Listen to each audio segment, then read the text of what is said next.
Meine Spekulationen, meine persönlichen, also das sind meine Wünsche in den Spekulationen. Meine Wünsche wären Revamp, alle Dungeons und Raids relevant, Dragon Isles, Berufssystem überholen, Battleground Progression System und Cross-Faction erweitern. Meine Spekulation ist allerdings, dass eine Drachenklasse kommt, dass Talente hart überarbeitet werden, Klassen-Rassenkombinationen mehr oder weniger mehr miteinander funktionieren, Lockerung vom Transmog-System, Sammelberufe für alle. Was ist das jetzt? Nein. Java-Update-Fehler. What the fuck? Sammelberufe für alle, gleichzeitig möglich, plus Berufsüberarbeitungen, Covenant-System quasi wird weiter ausgeführt im nächsten Add-on mit einer neuen Version für die Drachenaspekte und Horde und Allianz können nahtlos zusammenspielen. Und das hier sind eure Spekulationen. Was denke ich, wann der Add-on kommt? Ich tippe Ende Dezember 2022. Man fängt direkt im Endcontent an. Thanatos Lordaeron Restored. Alter.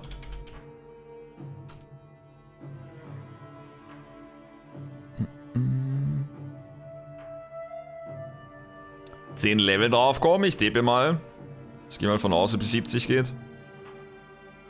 Auf welchem Server spielt ihr in Classic? Auf Everlook.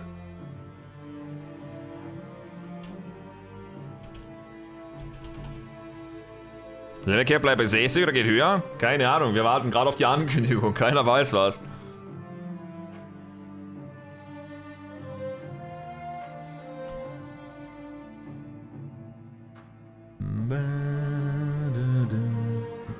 Crossbreeding, warte was? Dann gibt's Tauren mit Blutelfen zusammen und dann gibt's halt Taurenelfen.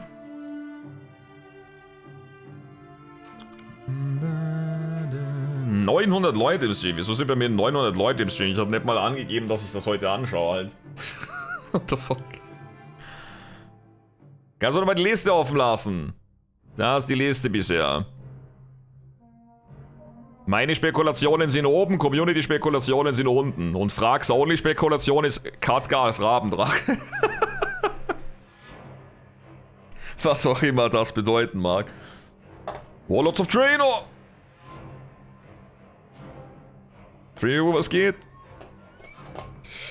Okay, I'm stupid. Ich hab grad so...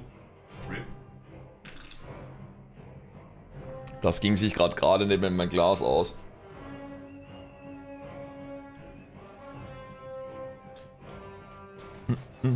Das schauen wir gemeinsam an? Ja, aber ich schreib's halt nirgends rein sonst. Ich hab's halt im Stream gesagt, aber im Stream schauen halt keine 900 Leute zu normal. Normalerweise sind hier, keine Ahnung, 5 Leute, Kappa. Also ich habe gerade meinen Cola ausgekippt, wie wahnsinnig. Nekromant, neue Klasse. What the fuck?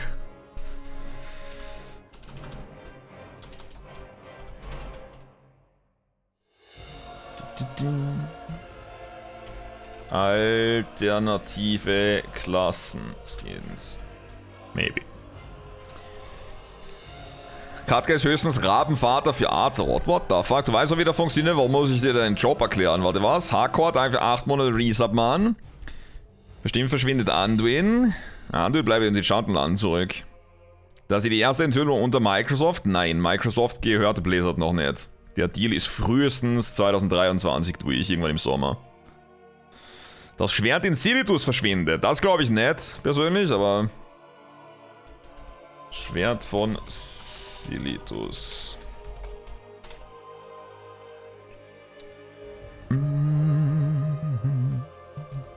Hallo Butterblume, Yumiko, was geht? Traditionsrüstung. Stimmt. Das wäre auch nicht bad. Traditionsrüstungen. Katka zieht das Schwert als Rabendrache raus.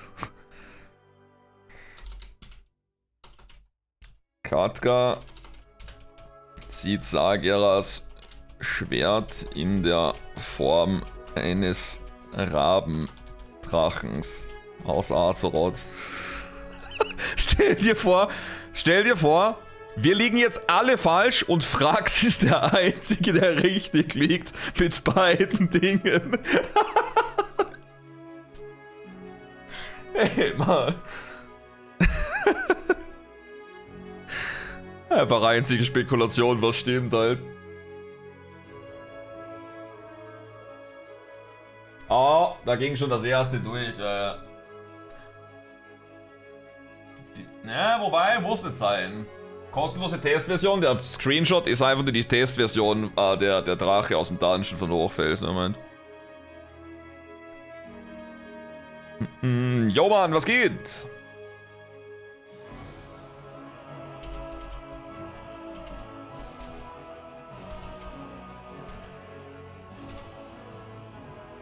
Und Ska4, Dankeschön fürs Subben. Auch egal, danke für 2 Monate Resub, Mann. Vielen, vielen Dank. Bestimmt werden alte Raids wieder neu gemacht.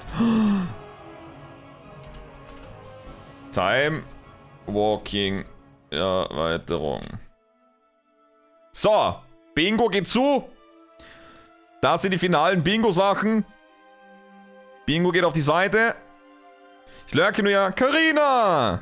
66 Monate, Dankeschön. Wo bist du immer? Lange nichts gehört. Wir konzentrieren uns jetzt voll und ganz auf das, was uns hier gleich erwarten wird. Ist das zu laut? Hört ihr mich noch? Test, Test. Zu laut, zu leise?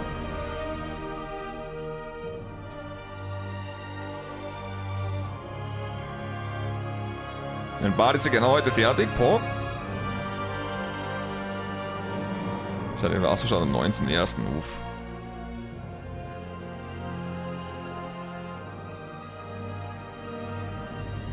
Ich glaube nicht, dass die Ankündigung sehr lange ist, ehrlich gesagt. Ich glaube, die Ankündigung ist 15 Minuten, 30 Minuten. So, let's go. Let's fucking go, Alter. Jo, direkt Trailer, oder was?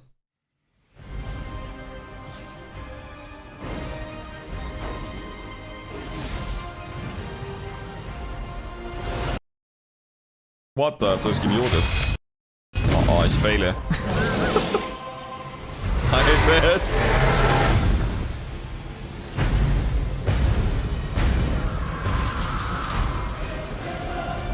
For the Alliance! Chain ain't real!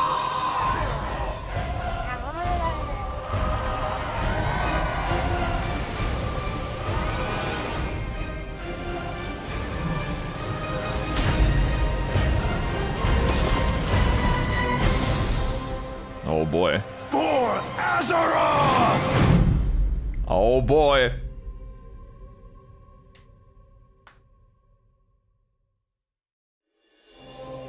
Hi everyone, Ian. I'm John Haidt, General Manager for Warcraft, and with me today are my friends Ian Hazacostas, who is the Game Director for World of Warcraft, and Holly Longdale, who leads up the production team for WoW Classic. I really appreciate you tuning in. I know we're really excited to be able to give you updates on what's happening in World of Warcraft. But first I want to thank our community for all the feedback you've given us this year, and especially our community council. You've helped shape and influence the updates that we've done recently and what you're going to see in the upcoming year.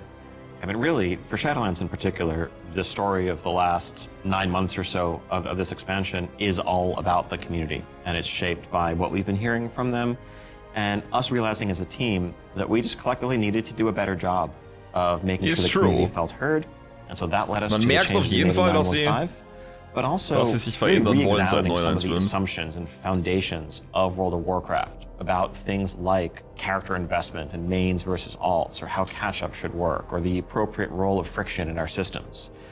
And I think 9.15 represented a step in the direction of letting players have more freedom to play World of Warcraft the way they want to play it. And we really built our Eternity's End content update from the ground up around those principles. What are some of the things that the community said that influenced your decisions for Eternity's End?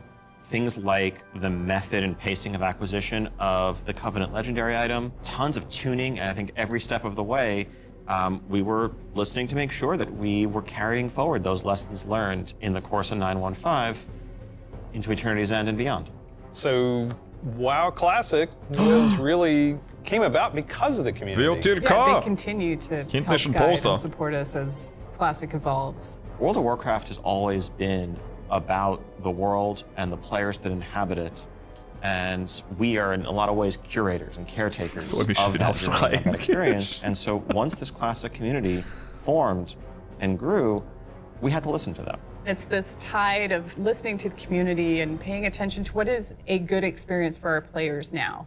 And where we really saw a sea change in this idea is with our Season of Mastery realm, which is a Season of Fresh Start Classic. And initially we were talking about it like it was going to be like a fresh start. Let's try this experiment in a season. It'll be about a year long.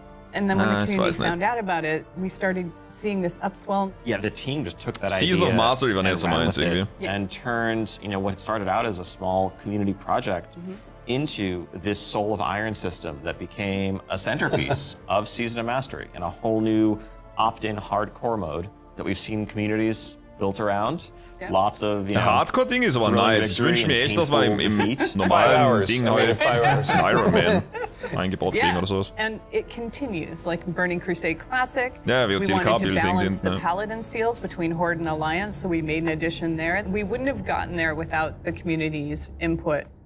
So, influence the community, you've got another update and pretty significant controversial change for this. Yeah, cross-faction play coming in 925.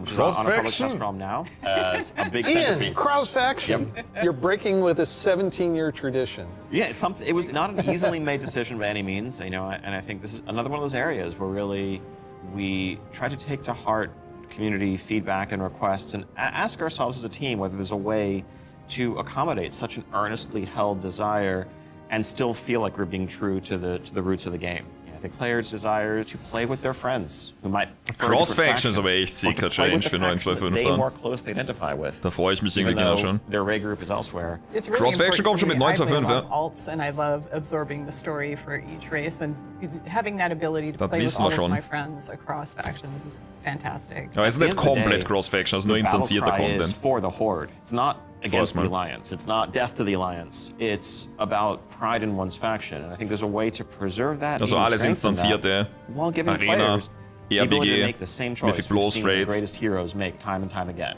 I can't wait to do this. I'm seeing a lot of my friends that I never knew had a max level character in the other faction suddenly come out of the woodwork. And then, with these cross-faction groups, Ich will many of wissen, them are was die going to be diving Stelle into was diese something new that Stelle we're ist in doing to kind of cap off 925 in Lacrimmer Shadowlands, und a Season 4. Sturm. Kind of a remix, a bit of a greatest hits. Season 4 revisiting sieht auch geil all aus. of our raid zones across the expansion, bringing in some familiar older favorites into the Mythic Plus rotation. And we recognize this is kind of a closing chapter, a little bit of a send-off to Shadowlands. As everyone gets ready for what happens next, what will come next, want to give a fun new challenge for everyone to sink their teeth into. Really cool stuff for modern WoW players. I'm super excited about the gear upgrades that you're going to give me and the chance to go back and play some of those awesome raids. There's a lot to explore. Very exciting. For our next adventure in World of Warcraft, we're going to go back to Azeroth. We're going to a space with high fantasy. I mean, our fans have asked for this for a long time. This has been kind of the foundation of much of the lore of WoW. Revamp! So, without further ado, let's watch the cinematic. Oh, was für... Render-Cinematic? Laber nicht. Doch halt echt, was? Hatte ich ja Gänsehaut grad.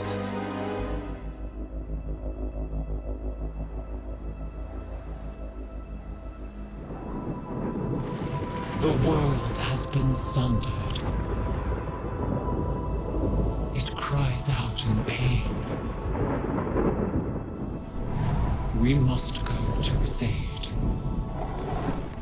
We entrust our ancestral home to you, the Watchers. Hier?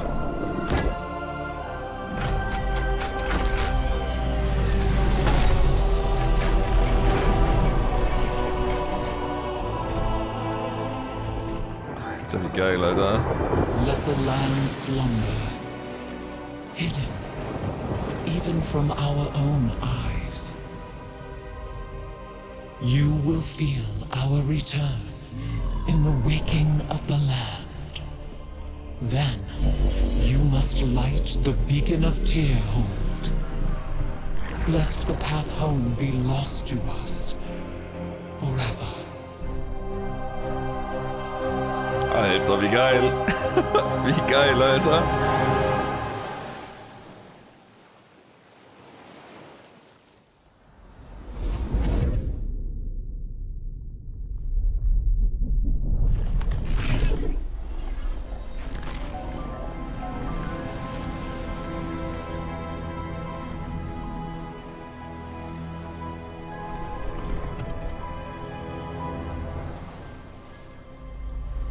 He did.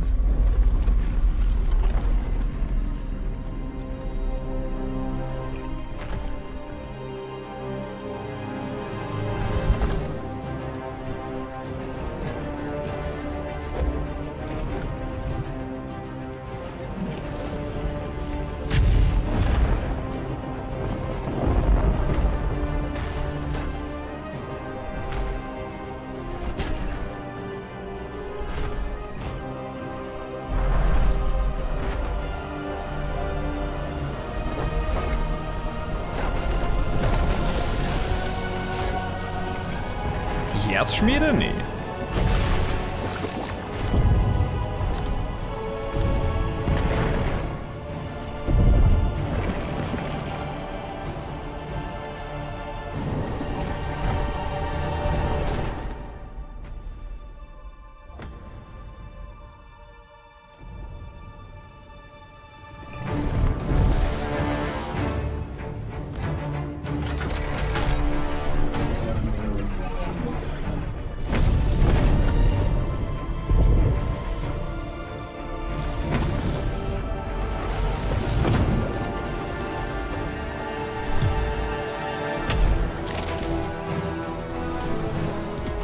Jo, der Boy im Kleinen, Alter.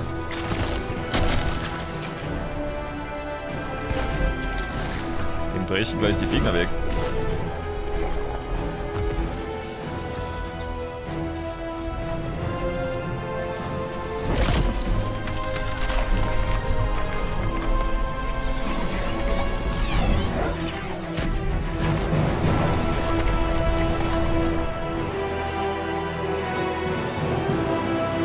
What a strong motherfucker, Alter. Holy shit.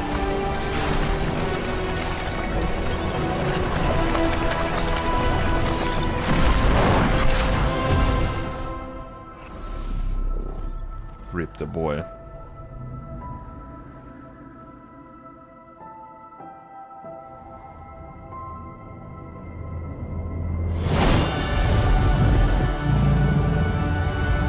Alex Strasser! Da war das Screen doch real, Alter. Da war der Screen doch real, der geleakt wird. Yo, not Stormo. Kalek. Isondre? Nee, das ist aber nicht Isondre. The world is healing. But her fate is yet uncertain.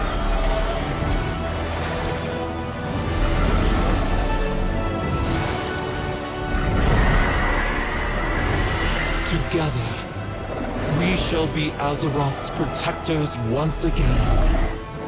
Here, the new age of dragons shall begin. Jo! Das Logo war auch real. Dann sind die Talente und die Drachenklasse auch real. Wait for it. Holy shit. Dragons! Dragons. This is so cool. No one saw it coming. No one saw it coming. Carefully kept secret. But seriously, I mean, what did we just see there? The awakening of the Dragon Isles, the return of dragons, the dawn of a new age. Right, we've seen Rathian searching for his father's legacy, searching for the Dragon Isles. There's a reason why he hasn't been Keiner able to kommen find sehen, them Alter. until Keiner now. hat das predict. Beacon going off. Is that summoning the dragons? It is removing the concealment that had hidden the Dragon Isles from the world, but also beckoning the dragons back urgently in a time of need. I assume pretty good variety of locales within the Das Dragon heißt, Isles. Dragon Isles stimmt schon The mal. Dragon Isles, as kind of standard for So WoW ich kann expansion, nicht da- consist of Jo! 5 zones, 4 standard leveling zones, and a new starter zone that we'll get to in a second. Can you talk a little Wieder bit eine about neue how the Starting team Zone. found ways to thread the dragon aspects throughout the environments? The Dragon Isles are a place that is lush and primal, bursting with elemental energy. As Azeroth herself reawakens, those primal forces are expressed throughout the environment, whether it's magma activity, volcanic activity, whether it's the Yo. icy wastes of the Azure Span, and each one of those has a connection to a Dragonflight that we've seen before. And it's going to be an amazing place for players to arrive at and explore. All right, you know I'm going to ask. Yes, okay, so Can I be a dragon? let's start getting into some features here and what Dragonflight means for you as well as just a place. So first off, yes, we have an all-new playable race, the Drakthir race. Yeah. This is a dragon, a Siehste? draconic race, Called but it. dragons in Warcraft have the ability to take on a humanoid form. What classes can they be? They have unique abilities as literally a dragon. That doesn't quite fit any of our existing classes. And so what we're doing is this is not just a new race, but it's also a new class. You know, adding a new race to World of Warcraft, and not just an allied race, is something that we don't do lightly. But telling this expansion, this story, so focused around dragons, felt like the perfect time for it. So if you are a Drakthir, you will be Sag the uns, was Evoker stimmt, class. Alter. Drakthir can only Also be stimmt das Evokers, mit den Evokers Talenten, can only Alter. be Komm, Drakthir. let's go, Alter. And the reason Please. why only a Drakthir could be an Evoker is that an Evoker is really combining the ability to call upon the magic of the different aspects with the unique physical gifts that a Drakthir has. The ability to actually take flight and do an Onyxia-style straight deep breath over the battlefield, land on the other side, knock everyone back with a wing buffet, and then unleash your magical abilities. Yes, please. The Evoker has two specializations. They're a hybrid of either ranged DPS or healer, and they wear male armor. We figured, you know, with the new hero classes we've added over the years, we have enough. Ich frage mich, melee, wie we don't das need mit more den of those. Rüstungen. Ich meine, ich finde And das also, Aussehen finde ich I don't nicht so need geil more von den Drachen, weapon aber The raid die leaders are Abilities gonna und love you Co., for die that. Vorstellung von der This is Drachenklasse definitely ist a cool, hero aber das class. Aussehen ist nicht And so so meins. that means that, you know, like the Death Knights Aber ich before frage mich, them, wie or soll das Demon mit Hunters, they will Teamwork be starting funktionieren bei der level Klasse, 58, and then they're going to have a new starter zone. So they're going to have a slightly different journey into the Yo. Dragon Isles as opposed to the rest of us that are sailing there from other parts of Azeroth. Can you talk a little bit about the customizations? Like what is going to be able to identify my Drakthir character? Basically anything and everything. You know, skin color, hair color, jewelry, tattoos, other adornments. You can make Jo, this die character menschliche the Gestalt sieht doch expression nicht of bad your aus. identity Nicht so in bad Azeroth. zumindest. New zone, new class, Yep. new race. Well, tell us about some of the system updates. or Talente features. 3.0. Of course, the new expansion brings with it, you know, new systems, new features. I think in recent expansions, one of the things we've tended to do is really have these deep features that were closely tied to a specific expansion that would then get left behind as we moved on. Talente And we've 3.0. heard loud and Komm! clear from players that, you know, it's kind of a bummer to start off every new expansion by leaving a large part of your character behind, by leaving a large part of your progression behind. So this time around, what we're doing is really pouring all of our energy into permanent revamps, overhauls, and improvements to World of Warcraft's core systems. Things like our progression systems, in this case, our talent system, Yo, is something that we want to komm! completely revamp. We want to take a look at our UI. We want to take a look at professions. So with the talent revamp and the arrival of Beruf Classic, auch? did you learn anything about Let's how our go! talents work? I think seeing a new generation of players play with those talents and work through those talent trees really underscored some of the things that, frankly, we lost when we shifted to the Mists of Pandaria style talents and beyond. A big piece of that was some of just the granularity, the feeling of getting a level and spending a point to customize your character to make yourself a bit better in some specific way. But also, you know, that sense of hybridity that you could have. That's something that we've largely lost. And so the new talent system avoids Yes! directly Let's go, pitting Alter! player power throughput choices Let's directly fucking against those sort go! of utility hybrid Das choices. sieht so 'cause we geil know aus, that there's always Alter. a right outcome there. And we also understand Ich wusste, that, you know, dass es there's a lot of stimmt, Alter. strength in Holy the fuck. flexibility of the modern talent system to let players customize their talents for a particular encounter or for dungeons versus PvP, and we don't want to lose any of that. So John, UI? Oh my God.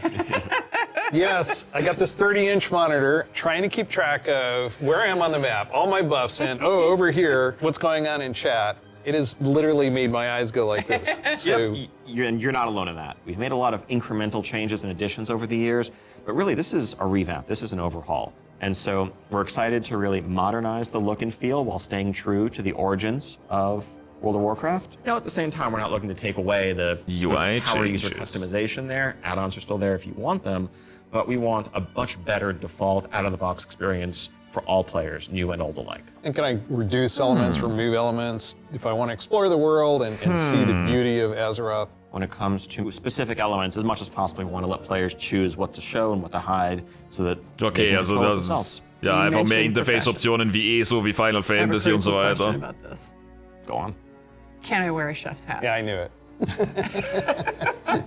Our approach to professions in Dragonflight is really all about delivering on fantasy and identity as a crafter. And so if you want to be a serious blacksmith, if you want to be a great leather worker, We want to deliver the ability to invest time and energy into that, become a master crafter, be able to make items that are in demand, interact with the community.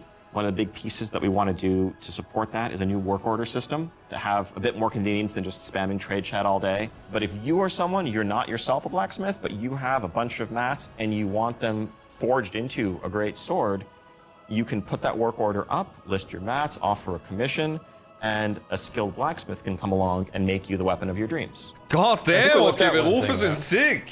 You can be a Drakthir, go to Dragon Isles. Holy shit. What's the fantasy of dragons if not soaring over the lands? And so we're really excited to introduce a feature that we're calling dragon riding.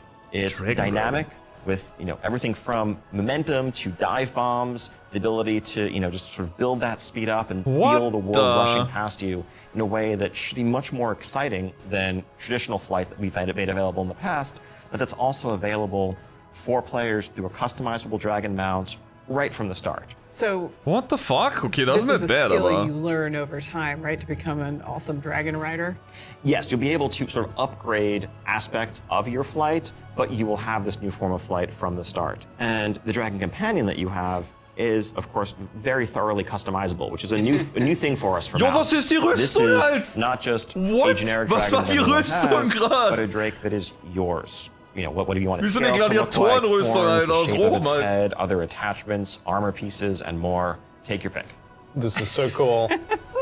So the Dragonflight expansion is going to see players leveling to 70, going to the all-new continent of the 70. Dragon Isles, which consists of 5 zones, Digga. 4 standard leveling zones, and a new starter zone Tuska. for our Drakthir class, as well as a range of systems revamps, such as a new talent system, an overhaul and update to our UI, and an entirely fresh look at professions with more depth than ever before. Also getting around the Dragon Isles is going to come in the form of dragon riding, which lets you customize and upgrade your own mount so that you can fly in a sense from the start.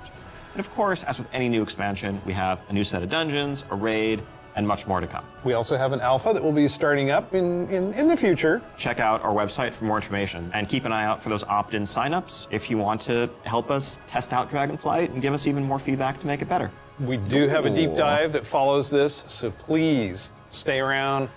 Classic players, dive, we let's haven't go. forgotten about you. You could probably guess VOTLK. where we're going to go next. One of the all-time favorite expansions for World of Warcraft. Let's watch the cinematic. Arthas! Mein WoW-Herz. Es ist gefüllt. We had forgotten. Did you think we had forgotten? Nothing more. I can sit right It's just begun. Not my king yet. Why'd you do this? Argent Crusade comes with God of your father! Of your people! For all the lives you stole! My son, the day you were born, the very da ist auch schon forests gut of Bock drauf. Orderon whispered the name Arthas.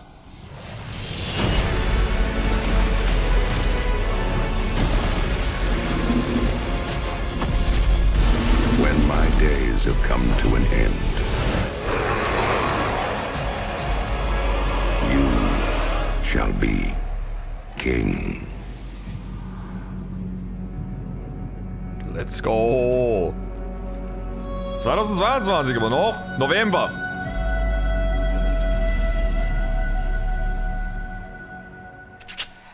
Noch nicht mehr dazu? It's just incredible, isn't it? Every time I see the cinematic, I get chills. No pun intended, I get chills. As you saw, Wrath of the Lich King Classic is Nur ein coming paar this schon year. 43. It brings back so many memories. When you see that cinematic, what do you remember from Wrath of the Lich King? Anytime you want to talk about undead frozen dragons, how can you not go back to Syndragosa as the source? That was the first expansion I played with my youngest son.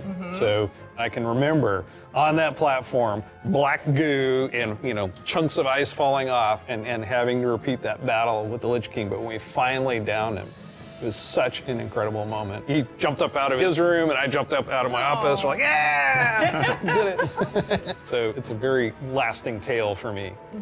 So as you know, with this expansion, you will, in pre-patch, be able to play the Death Knight. They will start at level 55. You don't have to have a high-level character to make a Death Knight, so everyone will be able to make one. We're excited to give players some time before Wrath officially launches to get geared up and ready to jump into Northrend with everybody else. And there are so many zones and areas to explore in Northrend, and I want us to talk about some of our favorites. So for me, Grizzly Hills has a very special place in my heart. Das war nie Grizzly Hill Some of Fan. the best I've experienced in World of Warcraft. I still make my way all the way up to Storm Peaks to try and find the time-lost proto-drake and have yet to get it. I've got to say Dragonflight. The wide open nature of the zone, Wormrest Temple in the center of it, it's an unforgettable expansion as both Die developer Dikes werden am and Anfang player and rumlaufen, kind of ja. making that transition from one to the other. Bärenmörder. Sehr Now relativ, let's wo talk bist du about immer? some Redest changes. du auch mit So mir? one thing we looked at is Dungeon Finder, and it feels like how we envision Classic, Dungeon Finder is not a good fit for our community. That was kind of the first step that may have eroded some of that social fabric. Now, as people have gone through the experience of going back to vanilla, rebuilding those groups, relying on each other,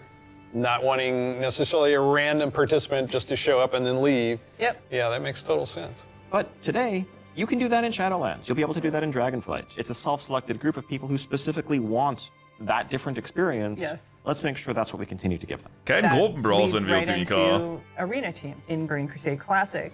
So we listen to the community and we remove that because individual rating is preferable and a better experience for them than arena teams. Also, with Wrath of the Lich King, Barbershop, which allows you to customize your character. We're going to be adding a few more options that were not existing. Keine when LFG, Wrath dafür launched. But Arena- also there's another keine side of Arena this Teams where mehr. we are not going to charge a real money fee. It was a paid character customization fee, right? Yeah.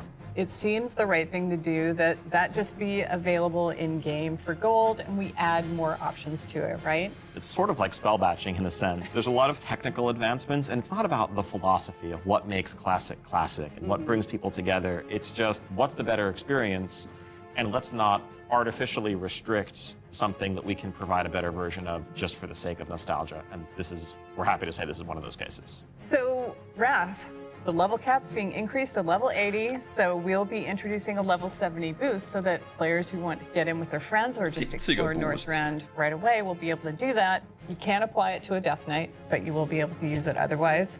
And of course, we have Inscription, a whole new profession, so we're really excited about that. Yeah, and as we continue this road to Wrath, we're going to be looking to getting a lot more feedback on beta, and we'll make changes as we need to. Such an exciting time to be playing World of Warcraft. Man, ich hab We Bock have auf the Vertica. return Bin mehr of hyped Wrath aufs of the nächste Lich Addon, King aber for classic Vertica auch fans, gut Bock. and taking us somewhere new with Dragonflight. We're so excited to be able to bring these adventures to you. Don't forget, there's a deep dive on Dragonflight where you're going to get a lot more information. Thank you so much for spending this time with us, and we'll see you in Deep Azeroth. Dive, And we'll Deep see you in Dive. Northrend. And in the Dragon Isles. Deep Dive, schauen wir mal. Schauen wir uns die Systeme genauer an. Hi there. Welcome to the Dragonflight Deep Dive. I'm Steve Denuser. And I'm Steve Taryn has Gregory. Netflix Starting Freunde it off gemacht. here, we're going to talk about the Taryn. setting and the story of Dragonflight. We've got this great expansion, exciting pre-render trailer that everyone just watched. So let's talk about the setting for Dragonflight, the Dragon Isles. Dragon Isles have been known for a long time in Warcraft history as a mysterious place where the dragons came from long ago, but we never knew much more than that. We're going to this place that is kind of the broodlands of all the Dragonflights, the place where they nested, where Yeah, they you built watched their that book. civilization. The Dragon Isles was the center of the Dragon's kingdom when the world was young and the mortal races were just starting to form kingdoms of their own. But when the Legion invaded for that War of the Ancients, that sundering that resulted from the explosion of the Well of Eternity, broke the world. Literal sundering of the continents of Azeroth. And because of the breaking of the world, that magic kind of drained away and the land went dormant. So they had to leave the Dragon Isles behind. And as we saw in the pre-render, they left behind some Titan Watchers to look over the land. And when Someday, they hoped that elemental energy would resurge once again and draw the dragons home and reestablish their kingdom. And that's when the message goes out to the flights and they feel it in their bones. Now it's the time for the sky to light up with the colors of the aspects once again, and for Alex Straza and the others to come home. But the land has changed a lot in all these thousands of years they've been away, and some very old threats have awakened as well.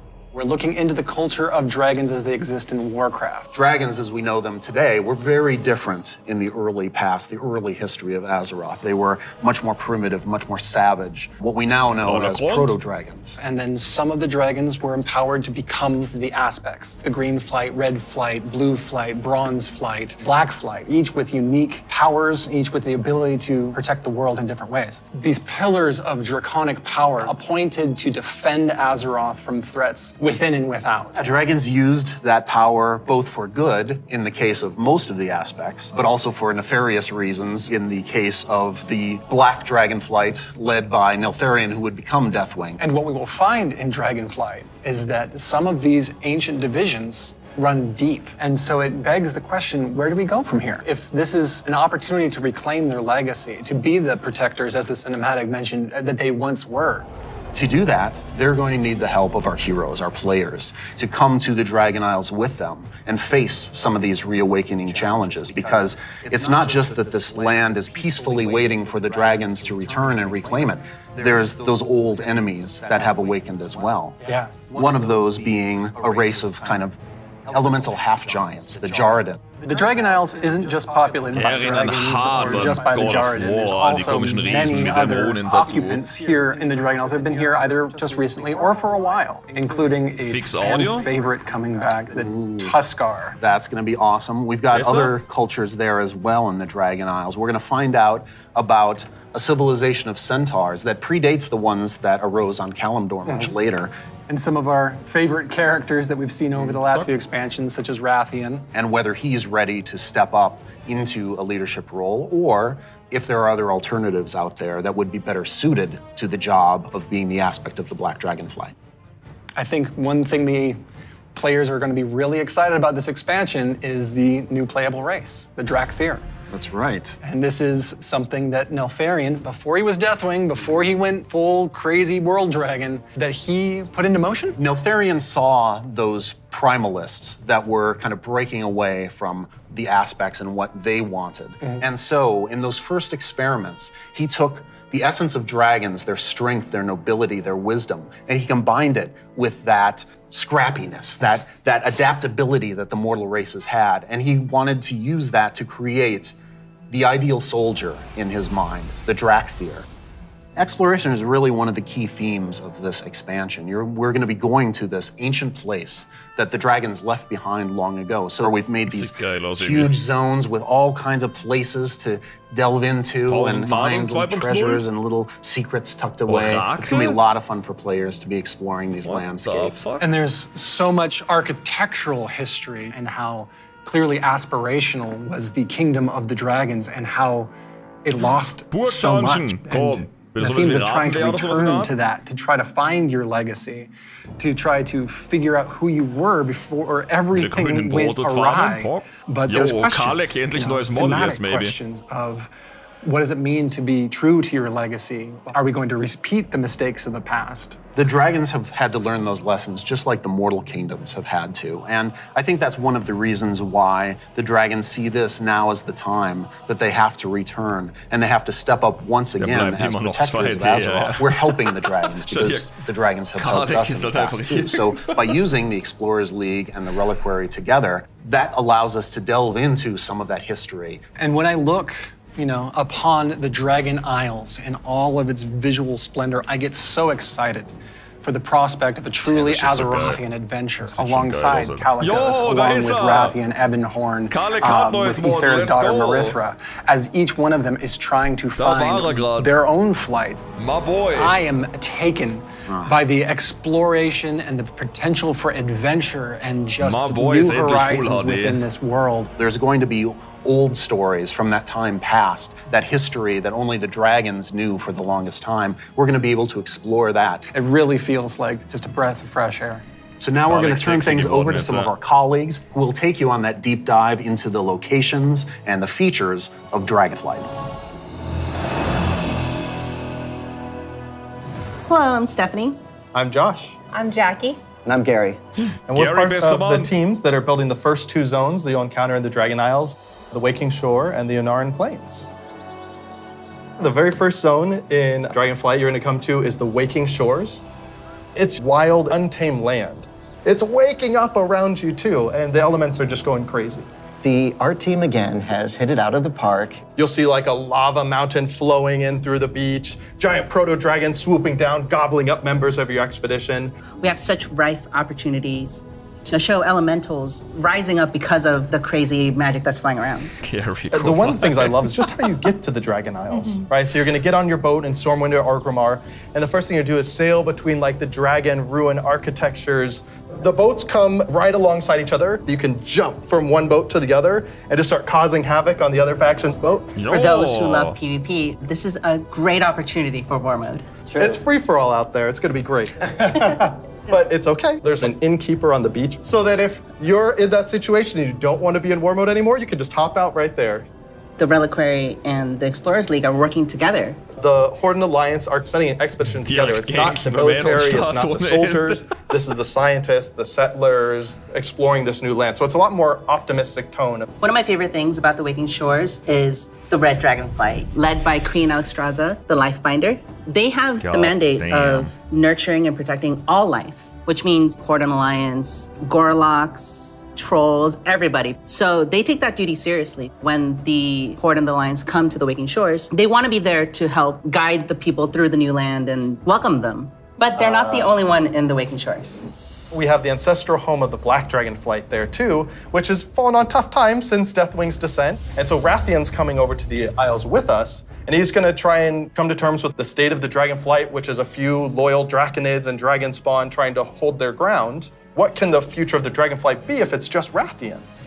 Because it's not just the dragons that are coming back to the Dragon Isles, but also their longtime rival, the Jarden. I love the Jardins so much. They're half giants that wield the power of magma. And when the Waking Shores and the Dragon Isles went to slumber, they also slumbered. They're back now, and they are ready to raise chaos. Yeah, they're massive. They're riding giant lava mammoths, parading around, just stomping on your face. And they were the enemies of the Dragonflight for so long. They fought against the Red Dragonflight, hunted dragons down, and they're really taking this opportunity to rise up. As the Red Dragonflight have the mandate of nurturing life, they don't want to just stomp out the Jarden completely, but they want to make sure that they don't have the power to affect those around them negatively, to make sure they don't go on a rampage and destroy the ecosystem that has been created here. And so those are awesome things in the Waking Shore, but Steph, there really is only one right answer for the best thing in Waking Shores, right? What? This is true. Ducks. We finally have those webbed feet hooligans in our game. We cracked the technology. They can figure it out, they can fly. You should be proud. Thank you. It's gonna be awesome. The Onaran Plains come right after the Waking Shores. It's so breathtaking at first glance. The Onaran Plains are big, wide open plains.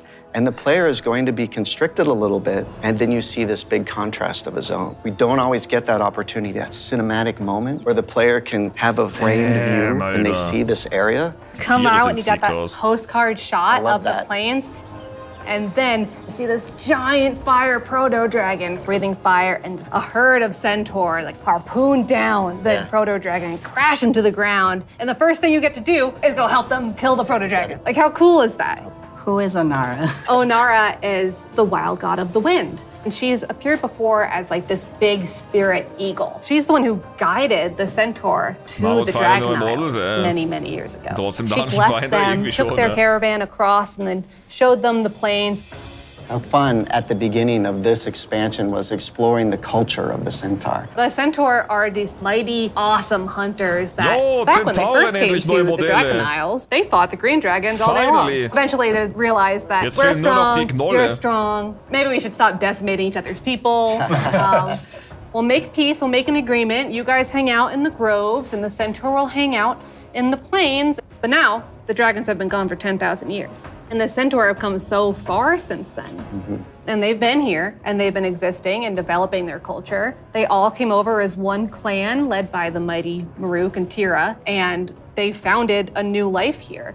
So if you want to get across, you have to follow their rules and their traditions. You have to earn their trust. You are the first outsiders to come in generations upon generations. The Centaur might rule the open plains, but the green dragons make their home in the groves. And those groves are absolutely gorgeous. And how great a job it is that we have where I can take all of this beautiful artwork and build these beautiful fantasy groves, high fantasy. We want to do lots of things with an open plane and we want to be creative with them.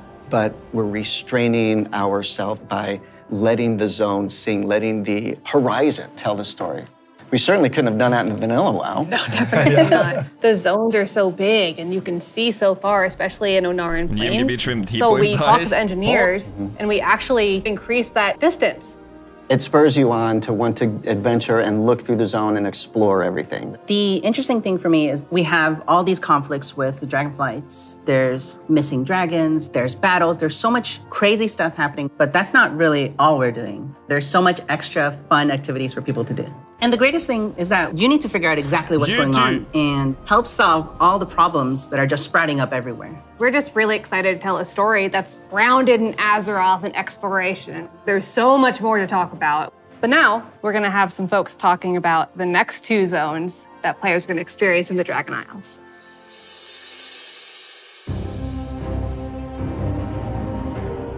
Ice Age money, yeah. Hello everyone, my name is Kate. I'm Christy. I'm Kate. I'm Sean. We're going to talk today about Valdrassus and the Azure Span. So Azure Span is going to be the 3rd zone that players adventure through, and it's one of our biggest zones that we've done in the Dragonflight, maybe even to date. We knew it was going to be like the largest visual elevation change, and it really started with this great concept art. When we first were taking a look at the design, we kept coming back to one of our favorite Wrath zones, which was Grizzly Hills. And we really wanted to take that, but wowify it more. And I don't know if you've ever been up to the Bay Area, but in the morning, that coastal fog comes in and dips down into the redwoods and that sun shines through. That's really what we wanted to encapsulate with this forest. And not only do we have redwoods, but we've got all different types of trees. Eventually, it'll break open into this wide open tundra that's just golden and red, and you'll reach up to another level of elevation where you get to see the snow. The majority of the zone is covered in snow and ice. We have giant frozen waterfalls, ice rivers as far as the eye can see. And Sean, I know in the forest, we can expect our first creatures. We have a small group that lives there called the Gnolls. These gnolls are all throughout the forest and Azure Span. They've made this their home. Some gnolls with strange magic that we're going to find out what exactly that's about. Snow gnolls, or as I call them, the snolls, up in the winter area. And then some regular gnolls that are just going to be around the forest area. So then we go into the big open tundra where we meet our second group, the Tuskar. It's going to be really neat to explore their culture a lot more. And those kids are adorable. I absolutely love the Tuskar. Honestly, all my downtime's probably just me hanging out with the Tuskar. So it's been a little while since we've seen them. The Tuskar from Wrath of the Lich King. They're also getting a nice cool upres for their models, along with expanding their culture. So there are going to be male Tuskar, female Tuskar, Tuskar kids. So we're going to fight alongside them, which includes help from a certain group of dragons, the blue dragons. We're going to follow the story of Kalagos, our blue dragon buddy from the Kirin Tor, and he's going to be adventuring into Sindragos' archives. It's a giant zone. There's a lot of surprises. When we're done there, we head over to Valdrassus. It's really incredible because you will be going through some of the previous zones and seeing a lot of ruins for the dragon buildings. But when you get to Valdrassus, everything is perfectly intact. It's beautiful. It's pristine. It is the seat of power for all 5 Dragonflights and home of the dragons. It feels that way with the huge vertical mountains. We've got these great cave systems where you may end up finding little dragon hordes. My favorite Dragonflight right now is the Bronze. They've got a really cool area in Valdrassus, and their magic is time. There's so many cool story hooks that we could dig into there. There's so many cool gameplay options. And we have a little bit of an adventure for players. It's gonna be a lot of fun. I can't wait. We really wanted it to feel like their old stomping grounds. One of the really cool features is going to be the main city and player hub for this expansion, Valdrakken. It is a culmination of all of the dragon's efforts to put together what a city would look like. So we ended up having a bunch of really fun small vignettes where you see that the blue Dragonflight is hosting a public library, and the red and green Dragonflights both have their own separate gardens. We'll also have some convenience services for players, including an auction house in the city, which will be really nice if you're looking for more exotic wares. The thing that really sold me on Valdrazus was the initial concept art we got of Tierhold. Oh, yeah. Wow. And this is a 10,000-year-old Titan technological marvel. Tierhold has these awesome aqueducts that actually come out from the structure all the way to the city across the valley. And in the cinematic, there's just this amazing shot where you see Alexstrasza swoop under one of them, and there's splashes of water cresting across her wings. So when players are flying around themselves, they get to have their Alexstrasza moment. What an incredible place, and filled with so much history. Not bad. Tierhold was built by Tyr. He was a Titan Keeper back in the day who helped the Aspects fight Galakrond. And when they settled on the Dragon Isles, he built this facility. And even though Tyr's gone, the dragons have held him in reverence. But that was 10,000 years ago, and they've let the Titans maintain the place. An incredible amount of history has happened since then. Flights have been nearly wiped out. There have been invasions, betrayals. Aspects have died. And these are the kind of things that leave marks on a society. So now they're all back here, and they're all here together. As we were designing the zone and the city itself, we're trying to figure out, how do we tell those stories at the same time as making sure that this is a really convenient place for players to go and, go shopping, as they tend to do. So much adventuring happening on the Dragon Isles. It's so cool. As a player, you probably don't have your own dragon wings. You are going to learn the art of dragon riding. It's so vertical, and I'm just excited to dive off the tops of towers and swoop under things. It's actually one of the things that we're about to learn about next. Hi, I'm Jake. I'm Andy. I'm Kali. And I'm Graham. And I'm really excited to talk to you guys today about the Drakthir Evoker, our new race and class coming in Dragonflight. We're here to talk about not only the Evoker, but also dragon riding, which is our exciting expression into the exploration of the Dragon Isles. We knew with a dragon-themed expansion, we wanted to let you play a dragon. Not a big dragon, Alexstrasza size. That'd be tough to fit into raids. I'm sorry, Jake. Okay. I know. Fine. But a draconic humanoid. So the Drakthir, created by Neltharion. And like our other hero classes, you get to choose if you want to start on the Horde or Alliance side on character creation. So let's talk a little bit about the Evoker, the class they can be.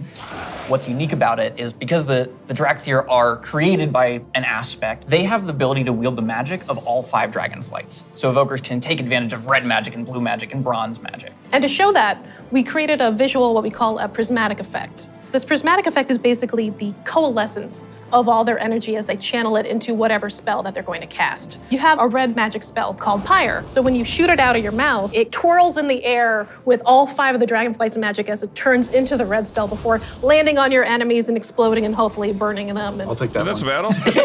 Getting that vibe across that they use all 5 was really important to us. But we did want to make sure that each specialization focused on 2, because casting 5 different colors gets a bit messy. So their damage dealer specialization, their first of 2, Devastation, mostly focuses on red and blue magic.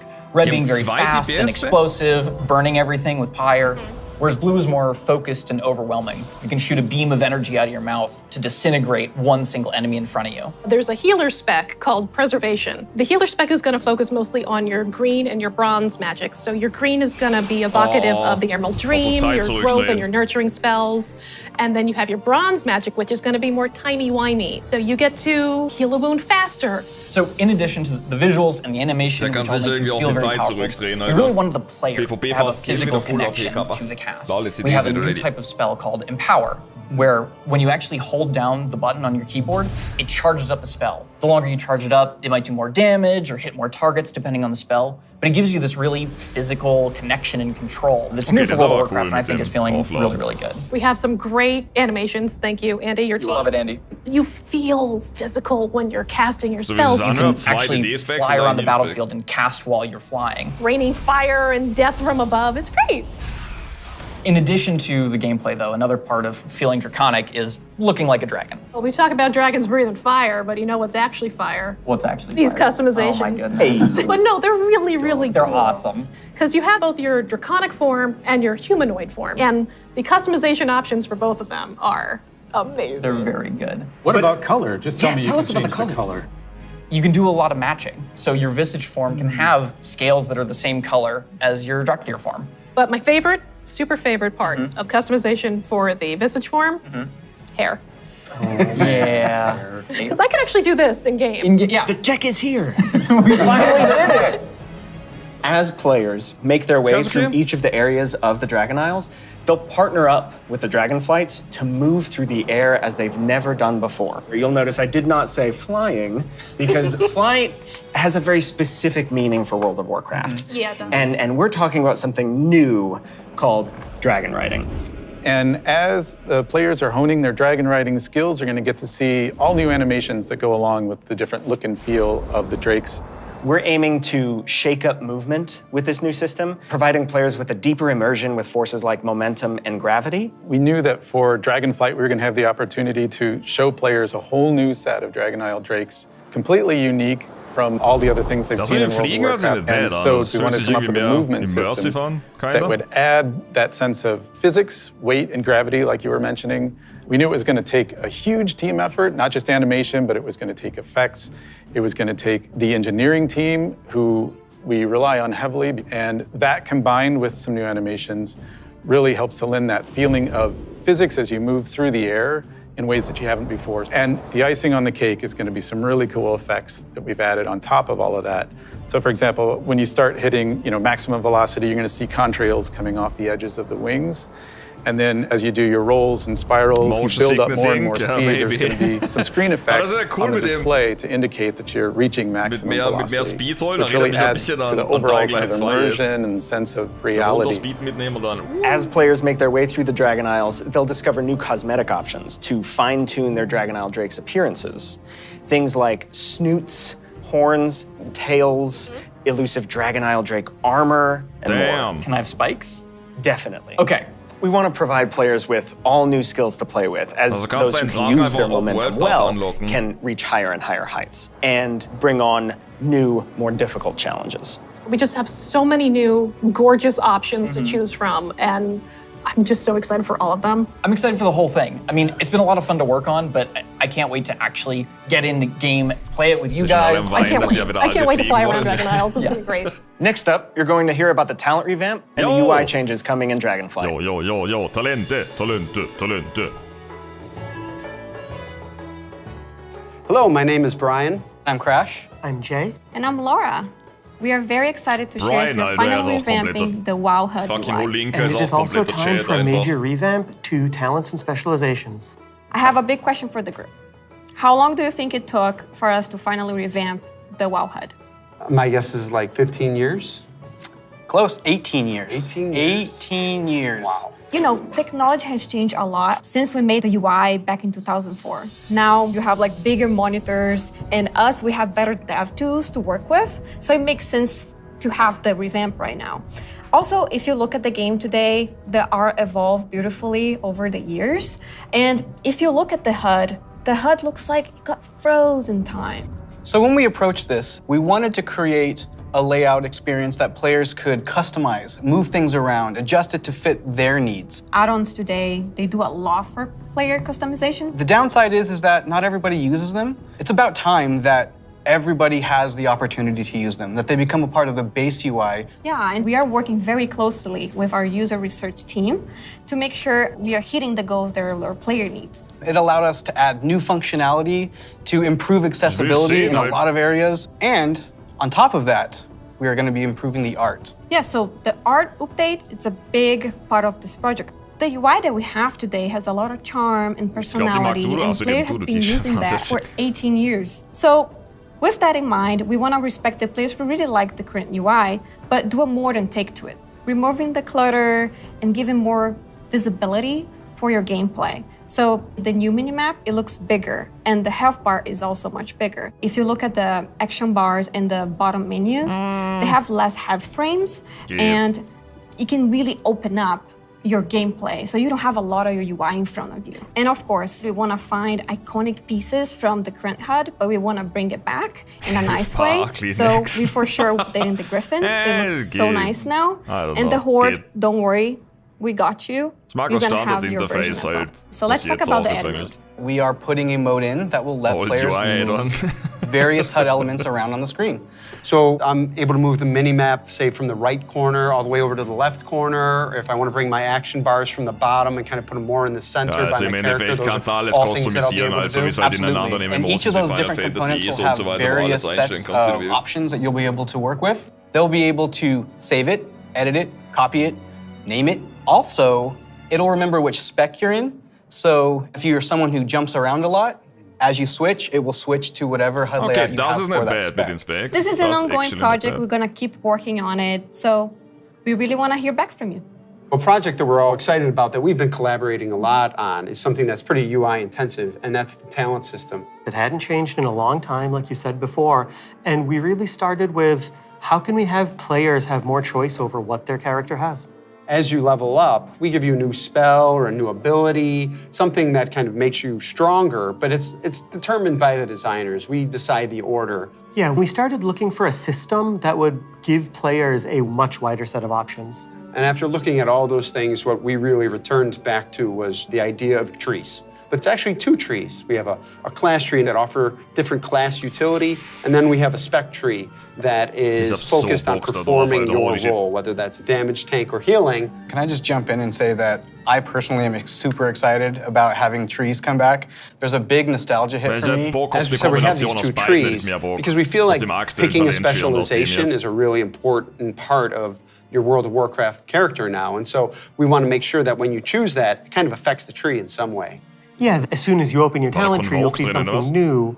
The class side will have some abilities filled out for free, just kind of starting you off in that spec you've chosen, but then you'll have your first point to spend in the class tree, which could be something related to that spec or role, or it could be something from elsewhere in the class. There's a lot of things that we can do here, and part of that is encouraging players to perhaps make combinations that they've never really been able to see in the game before. This is an opportunity to put a lot more art and fantasy in the actual talent UI itself. You have seen that a lot through most recent expansions, but not at the base UI. We want you to be able to tinker with it. You know, we want you to be able to make a lot of changes at a lot of times and not necessarily have to commit. The power really is coming back to the player. It's not something we want people to feel locked into. And so one of the things that we'll be preserving is the ability to change these talents at the same kind of frequency that you do now. Yeah, the old school players, when you see trees this time, just think, yeah, I'll go from my raid night to my arena match and figure out what I think is the best for both of those. And that's a process we want to make really fluid. So we're building a save load feature that lets you create your build, name it, save it, and then load it up very quickly and freely. Talents were really about the breadth of options. We've made all these different cool things over the years, but when are they at their coolest? It's when players can hold the building blocks of what can make up their class, their spec, and put them together in a way that works for them. So these are really cool features that we've been working long and hard on, and we're very excited about them. And it's just an early preview of the things we've been doing. We can't wait to see the reaction that you have to them, and please reach out to us and let us know your thoughts on them. And next up, we're going to talk about professions in Dragonflight. Yes, Berufe. Jetzt bin ich gespannt. Profession Revamp. Hi, I'm Joanna. And I'm Eric, and we're going to talk about our plans for professions in Dragonflight. Professions have been a staple of World of Warcraft forever, and they've seen lots of really cool incremental updates over their life. But for Dragonflight, we want to do something a bit different. We really want to rethink professions and figure out how to make them part of your identity as a player, if that's what you want. We really want to make sure that professions feel fun and relevant across all levels of gameplay. That brings us to our first update, something that we're calling crafting orders. If you want to have something crafted for you, but you don't have the skill or the right profession to do it for yourself, you can have it crafted through a crafting order. You can basically browse any of the recipes that can be crafted, pick the one you want for yourself, and then you include some or all of the reagents needed for the recipe, including ones that only you can get your hands on. You can find someone in person to do it right in front of you for you, or you can also go to an NPC. Nachdem ihr Leute antworten, verstehen sie mich schon. Send the order out. If you're doing this, you can pick, do you want to send the order to anyone, sort of a public order, or do you want to only send it to your guild? or to a specific other player. Maybe it's a friend who you know will be able to craft the item really well for you. If you are really dedicated to your craft, you're going to be the best at what you do. One of the coolest things about this is the item you had crafted can also be soul-bound. In the past, you could only get your hands on crafted soul-bound items by having that profession yourself. Now anyone can have them crafted for them, which is really neat and really expands the number of items that we can provide that are really powerful because everyone can have them crafted through the crafting honor system. This is also really cool because it means as a crafter, you can start building your client base. People are going to come back to you to get certain items. Maybe you're the best at making it, or you always throw in a little something extra. You're also going to be leveling up your profession. It's going to be really great. So the first time you go to craft, you're going to notice a lot of different things, but probably the biggest is the introduction of quality, both to your crafted items and your gathered reagents. Quality works in a pretty simple way. If you craft something that's a higher quality, it's just going to be better. For a piece of gear, that probably means a higher item level. If it's, for instance, a potion, that might mean a more powerful effect at a higher quality. And we're doing a lot of new things in the UI. We've put a lot of work into it to make sure that the professions feel really special and unique. And another thing you might notice in the crafting UI that's new is the introduction of stats, specifically to your professions, both crafting and gathering. And this is another sort of major input into quality. Probably the biggest source of your ability to craft items at a higher quality is through crafting specializations. We've had crafting specializations in the past, as far back as original World of Warcraft. With Dragonflight, you can go out and earn specialization points in a whole bunch of different ways. So maybe you find an old book on a bookshelf in a ruin somewhere, or a hermit in a cave who can teach you a little bit about your profession. So let's say you're a blacksmith. You might decide that first you want to become an armor smith. And the more points you spend in armor smithing, the better you're going to get at crafting all armor. This also means that if you specialize one way, other people in your guild may specialize in a completely different path. So this means that your guild could have several top blacksmiths and everybody is providing something unique and valuable to the team, which is really That's cool. actually not bad, of another update.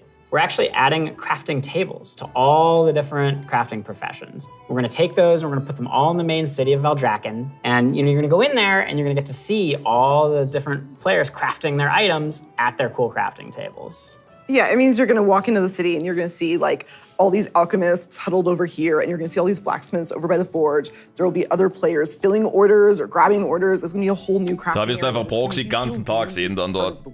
It just seems like a much more lively area than it has in the past. What I'm most excited about, though, is the gear. We're introducing new types of gear for every profession, and when you go to, say, mine a node, you're actually going to just switch into that gear. It's going to be really great. You're not going to have to carry that stuff around in your backpack anymore. There's actually going to be dedicated slots for each of your pieces of gear. But I'm a numbers guy. I love progressing. All pieces of profession gear will have those special stats that we mentioned before on them. And as you get your hands on better versions of the gear, it's really going to help you get better at your profession. I can't wait.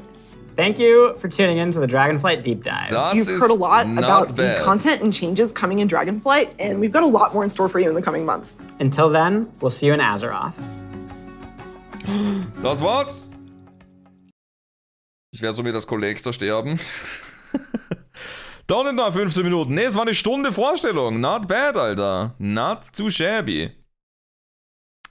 Not too fucking shabby, Alter.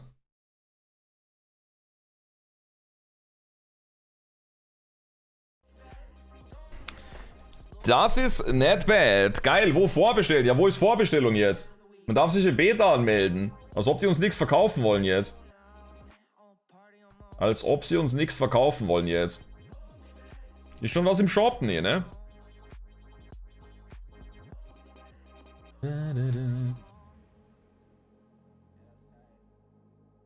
Dragonflight. Mehr erfahren? Na, ist nur Beta-Anmeldung, oder nicht?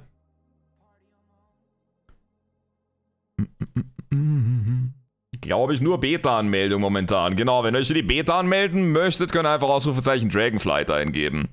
Haben die WOTLK vorgestellt? Yes. Yes, yes, yes. WOTLK-Beta ist da. Mich wundert, dass noch nichts da ist für Ding halt.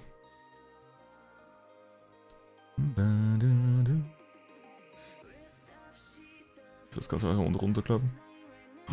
Mit Bildchen. Guck, Wowhead. What Alter, Upcoming Primalist Raid Tier Set Concept Art.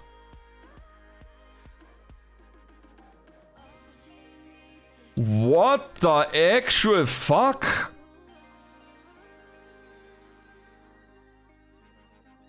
What?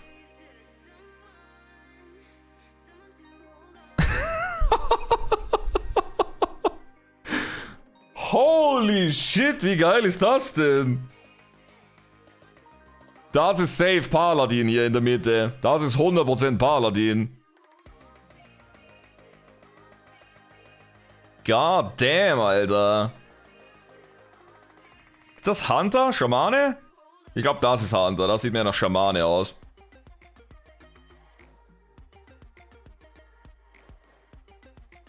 God fucking damn it, Alter. Flo, ich kann nicht mehr. Ja, TLK-Beta gibt's auch zum Anmelden, genau. God damn. Jo, Mönch ist auch nicht bad. Alter, Mönch erinnert mega an Genji. Ich weiß nicht warum, aber dieser Kopf mit den Dingern hinten, die so weghängen, erinnert mega an Genji einfach. God damn it. Das mit den Kugeln ist safe Call Monk. Monk hat immer irgendwelche so Kügelchen überall dann am Gear drauf. Der Steinboy sieht ein bisschen nach Vari aus. Meta ist Shjami? Oh, Proxy.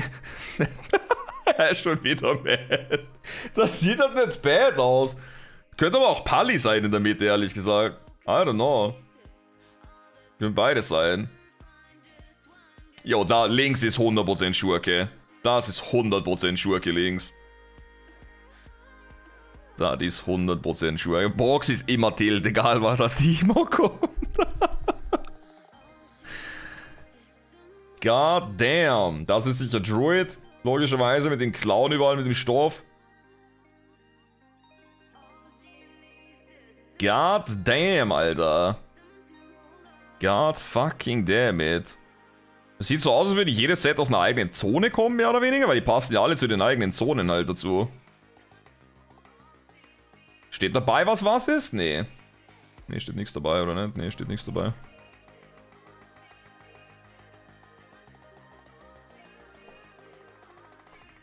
Das Mages, maybe? Wobei, stimmt, das könnte echt Warlock sein auch, weil ansonsten passt nicht recht was zu Warlocks. Das mit den Zetteln sieht irgendwie geil aus, mit den angebrannten runter. Das linke, ich tippe, dass das irgendwie Ding ist, DK. Oder das rechte? Ne, rechts ist Demon Hunter mit den Dingern, 100 Pro.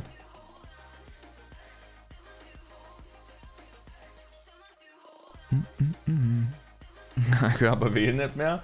Die sollen noch Presale raushauen. Wo ist der Presale, Mann? Für die, die selbst schauen wollen, genau, können einfach selbst reinschauen. Kein Verkauf, das wundert mich derbe, Alter. Wenn ich auf 1 spekuliert hätte, dann das Presale anfängt zu 100%. Vielleicht morgen bestellen wir noch ein Update? Ich meine, es sind auf dem Live-Server sind schon viele von den Sachen drauf halt bisher. Also von denen wurde schon lange gedacht, meint er die Vorverkaufsdinger. Flopbongo. Ich will Geld ausgeben, same. Weil die Sets sind richtig geil, Alter. Die Sets sind richtig geil. Bingo, was habe ich richtig? Wer hatte mehr richtig? Revamp stimmt nicht, alte Rage Dungeons stimmt auch nicht, Dracheninseln stimmt, Berufe stimmt, Battleground und Ding stimmt nicht, Klasse Talentsystem stimmt, Sammelberufe stimmt, oder beziehungsweise die Beruf Revamp stimmt. Da haben sie noch nichts dazu gesagt, das ist mehr oder weniger offen. Covenant-System haben sie auch nicht gebracht, wundert mich auch. Release haben wir auch noch nicht, alternative Klassenskins auch noch nicht, Time Walking auch noch nicht. Community irgendwas richtig, Galakrond könnte stimmen. Neues Volk stimmt. Engine aufgebaut.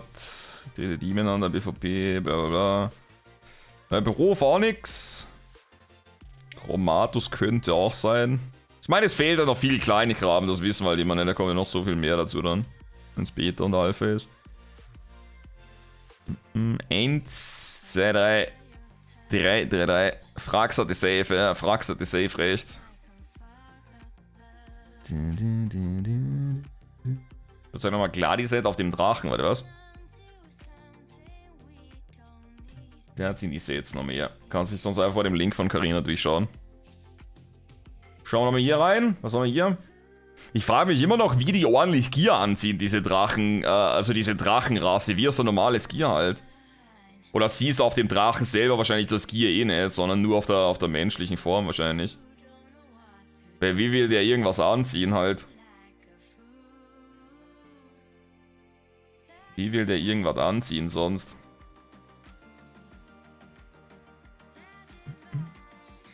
Ich denke schon, dass du die meiste Zeit im Drachen verbringst, aber halt rausswitchen kannst. Drachenform wird wie Meter 5 Minuten CD. Umhang mit dem Drachen. Interesting, interesting. Werde zum Drachenreiter.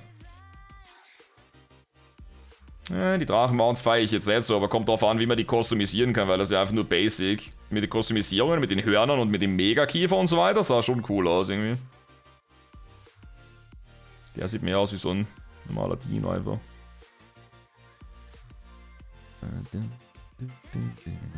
Wo ist Presale? Echt mal.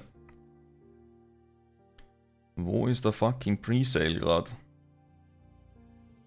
Reiten oder herabstoßen? Was im Reiten sieht... Oh, da sieht man die Rüstung nochmal. Seht ihr das? Die Rüstung, was der anhat? Ich meine, das ist sicher Questing-Gear, aber trotzdem, das sieht so gladiatorenmäßig aus irgendwie so. Und der Helm hat was mega römisches einfach.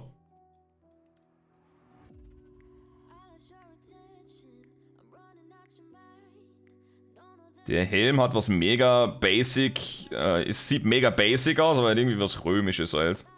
Erinnert mich so an ein Gladiatoren-Ding halt.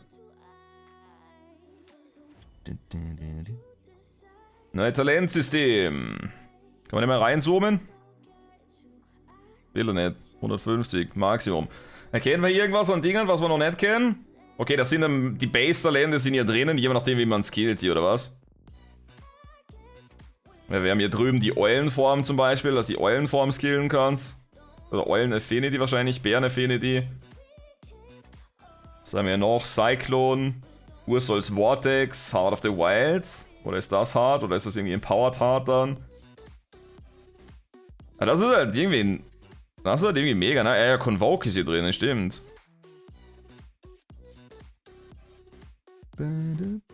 Schau-Kick. Ja, vielleicht erweiterter Kick. Ich meine, das ist ja normal. Die Frage ist halt, wie tief kannst du da reinspecken und wie sehr kannst du es unterscheiden dann mit dem Stuff. Weil das hier unten ist ja Survival Instinct.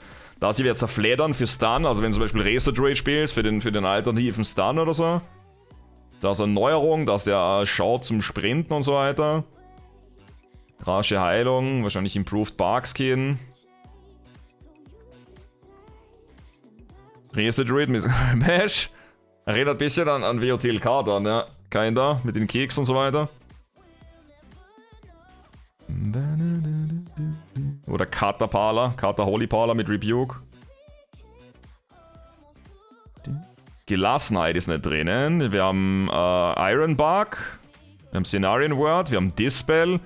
Rasche Heilung. Improved Life Bloom wahrscheinlich oder so irgendwas. Was haben wir hier noch drinnen? Ich habe keine Ahnung, was das hier ist. Das ist ein Convoke. Das ist das eine mit dem Insta-Horts. Der dicke Panda muss auf der Rente zurück, Mann. Allein, dass sie endlich Loadouts gibt, das finde ich so nice. Das ist ja cool, dass du das speichern kannst. Ich frage mich halt, was hier die BVP-Talente genau sind. Sind das einfach nur BVP-Talente wieder, so wie es halt jetzt ist? Oder kann ich dann zum Beispiel sagen, ich will Convoke haben und für Convoke gibt es eine BVP-Version oder so, dass ich das dann quasi spezifisch nochmal empowern kann oder sowas in der Art? Das würde mich interessieren. Dann haben wir hier das Crafting-Ding, Armor, Dragon Eyes. Okay, da kannst du wieder sortieren nach dem aktuellen. Ich frage mich, was das hier oben ist. Umso mehr du skillst, umso mehr wird wahrscheinlich das Ding besser werden halt.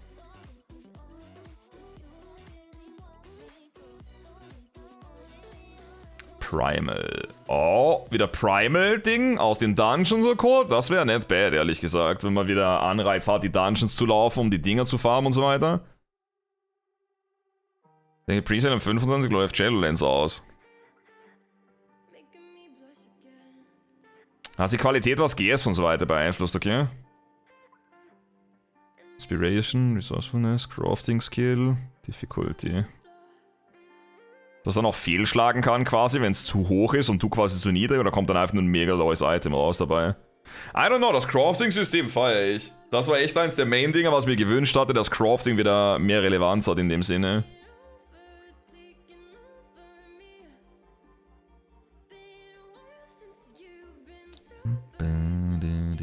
Was ist das?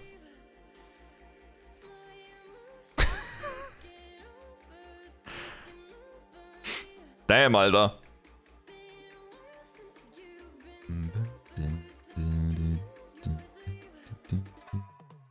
God fucking damn it, Alter.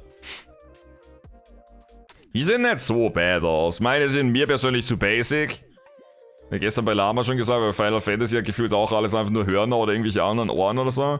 Die hätte ich mir irgendwie mehr gewünscht. Also irgendwie, keine Ahnung. Oder der Drachenbeine hat, Kappa. Die Hair-Optionen wären aber nice für normale Rassen, maybe. Die Hair-Optionen sind keiner cool. Die Krocher kommen zurück, ja. Ah, das mit den Drachenschuppen sieht okay aus.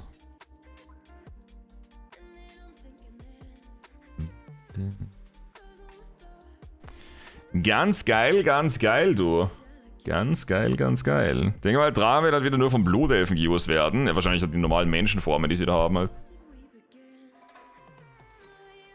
Tipp ich mal ganz stark.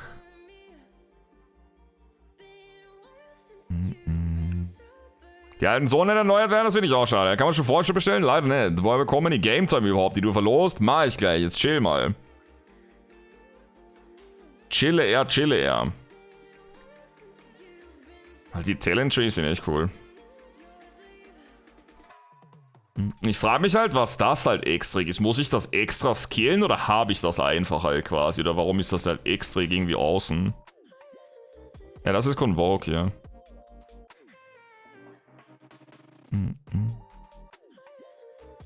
Bist ja kein Fan vom neuen UI? Bin ich auch nicht so der Mega-Fan. Ich meine, mir macht es jetzt nicht viel aus, aber nicht so der Mega-Fan. Ich meine, es sieht sehr basic aus. Ich hoffe, man kann viel customisieren, dass man wieder mehr oder weniger zurück machen kann, so wie man es haben will. Ich meine, es ist jetzt nicht so viel neu, ehrlich gesagt. Es ist nicht so viel neu. Es ist immer noch eigentlich ziemlich gleich aufgebaut wie das alte, nur mit modernen Sachen halt. Das rechts unten gefällt mir mehr, das muss ich sagen, weil, wo sie das mit Shadowlands geswitcht haben, sah das irgendwie so komisch abgehakt aus jetzt. Aber ansonsten, ja, ich mag die Frames irgendwie nicht oben. Ich mag die Frames nicht so mega oben. Old UI Add-on.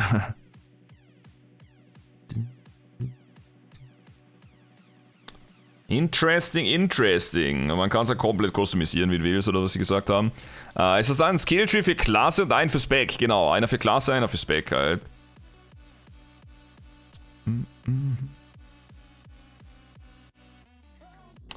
Kein der Porgas. Wo war das jetzt? Habe ich jetzt die eine Seite zugemacht? Wo war Dragonflight jetzt? Einen eigenen Command nochmal ausrufen.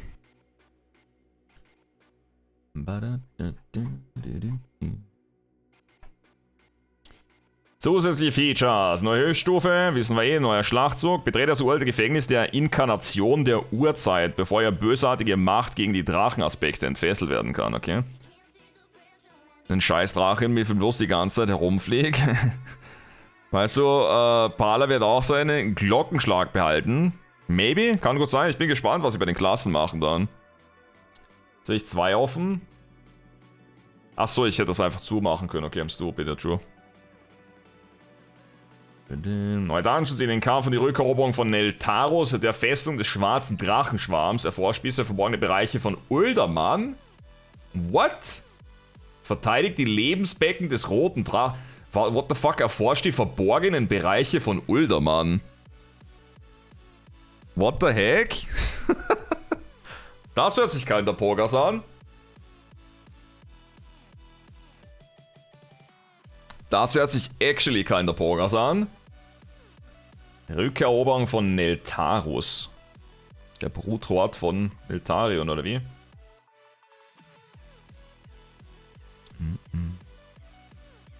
Uldaman, kein Fan, oder was? Maybe doch alte Dungeons eingearbeitet. Ich meine, es ist sicher noch mehr drinnen als das, was hier drin ist, aber es sind halt wahrscheinlich noch so Kleinigkeiten und Co. Gibt's näher Info für Berufig hier? Nur den Screenshot hier mit der Erklärung drunter. Man kann sich halt irgendwie spezialisieren auf den Beruf an sich dann. Wo auf der Karte ist Dragon Isles? Mach mal Auge auf. Warte, was? Mach mal Auge. Sieht man irgendwo eine Karte im Hintergrund oder so? Dass man das irgendwie spekulieren kann? Nee, not really. Not really. Halte Taste länger im Sinne zu empowern angeht. Das hört sich keiner cool an für die Klasse. Ich meine, ich muss ehrlich sagen, ich bin jetzt nicht so der Mega-Fan vom Aussehen von den Drachen. Ich finde, die sehen keiner low aus, aber irgendwem gefällt es sicher. Ich meine, ich werde sicher auch einen spielen. Einfach nur, weil ich alle Klassen spielen will, aber maybe kann man den irgendwie machen, dass der halbwegs badass aussieht. Irgendwie so einen schwarzen Drachen mit irgendwie, keine Ahnung, bisschen massiveren Kopf, nicht so einen kleinen Kopf halt. Der braucht halt so ein richtiges Kiefer halt als Drache.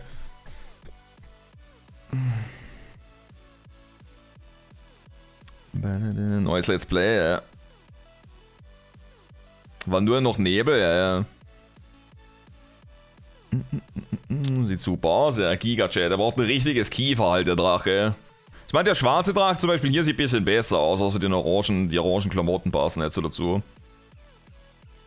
Die sind halt so dünn irgendwie. Ich meine, müssen ja humanoid sein in dem Sinne. Müssen ja humanoid sein in einer Art und Weise. Sind doch immer OP as fuck. I don't know.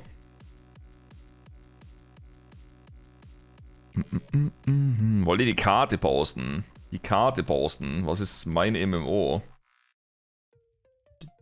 Achso, da ist aber nur die normale Karte drauf. Da ist ja kein Dingen drauf. Ich meine wahrscheinlich irgendwo links oben tippe ich mal. Ich glaube nicht, dass sie es da unten dazu clustern, wo halt eh schon alles ist, sondern irgendwo hier oben hinmoven.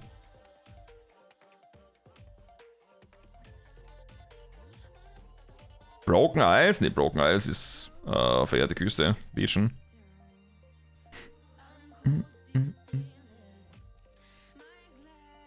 Humanoid hat ihre normale Rüstung, ja. Dream Breath.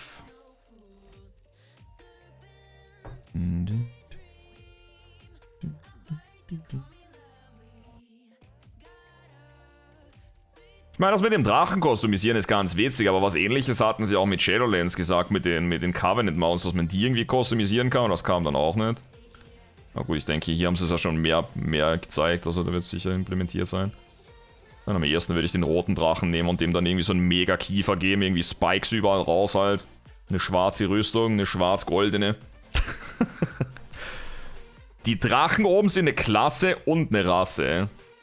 Also die sind eine Klasse und eine Rasse halt an sich. Die haben eine Menschenform und eine normale Drachenform halt. Ja, ich bin gespannt, ob halt die Rüstung auf dem Drachen in irgendeiner Art und Weise switcht halt. Ob man das irgendwie ändern kann oder ob das einfach die Cosmetics sind, die du ihm anziehst halt. Ja, ich will mir so Deathwing 2.0 bauen mit so einer abgefuckten riesen Rüstung halt. Ich will Geld ausgeben, ich wäre auch schon ready zum Vorbestellen. Ich wollte eigentlich eine Collectors Edition weggeben, aber mich wundert es echt, dass sie keinen Presale gestartet haben gerade. Könnt ihr als Einzige diese Klasse spielen? Sieht so aus? Wie findest du das Fansein, dass man Zaubertaste halten muss? Das ist nicht so bad, ehrlich gesagt. Das ist mal wenigstens mal was Neues, was wir in WoW noch nicht so haben, halt quasi. Dass du halt sagen kannst, ich kann den empowern, umso länger ich das drücke. Weil ist jetzt nicht gerade die Mega-Innovation oder so, aber ist mal was anderes.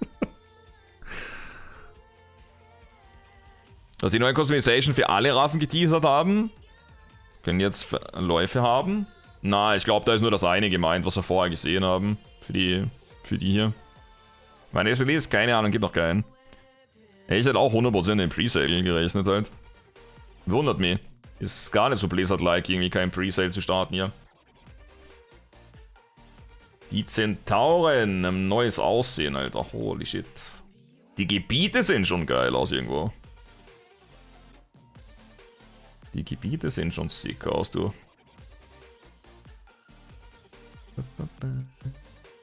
Ich muss sagen, dass mir das eine Ding hier am besten gefällt, ja. Ist ja Microsoft und nicht mehr Blizzard? Nein, der Deal ist erst 2023 durch. Jetzt in der Zwischenzeit verhält sich jede Firma, wie sie sich vorher verhalten hat. Das mit dem Fliegen hat irgendwie was. Ich wünschte, das würde für alle Mounts gehen und nicht nur für die neuen. Aber seht ihr, was ich meine? Was du mit dem Drachen machen kannst? Das sieht ja 1000-mal besser aus, als wie der gerade oben ausgesehen hat. Also der Drache gerade mit der Rüstung, mit den Spikes hinten am Schwanz und so weiter, sieht ja 1000-mal besser aus, als der den oben sieht halt. Das hier.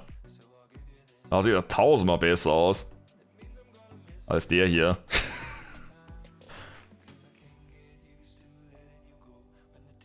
Es wird halt nichts Großes angekündigt, kein großes Feature. Warte, was? Haben wir das gleiche geschaut? Ich glaube nicht. Ich finde einen Grund wegen der Datumsangabe wahrscheinlich, ja.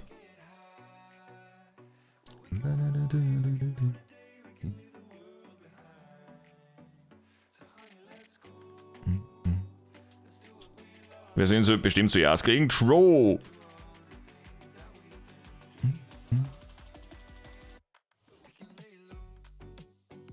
Ja, du kriegst wahrscheinlich den also sie haben ja gesagt, du findest das einfach und kannst das freispielen und so weiter. Deswegen sage ich ja, ist im Endeffekt wie die Artefakt-Skins halt. Also hast du halt einfach deinen Drachen, den du halt quasi am Anfang kriegst wahrscheinlich für, entscheide dich für Drachen-Ding XY oder so irgendwas. Und dann kannst du wahrscheinlich einfach Cosmetics für den freischalten, halt wie bei den Artefakt-Skins, Clear Dungeons, Kill irgendwelche Rares, erkunde irgendwas und so weiter. Und dann wirst du wahrscheinlich immer mehr unlocken für den und kannst den das customisieren oder sowas.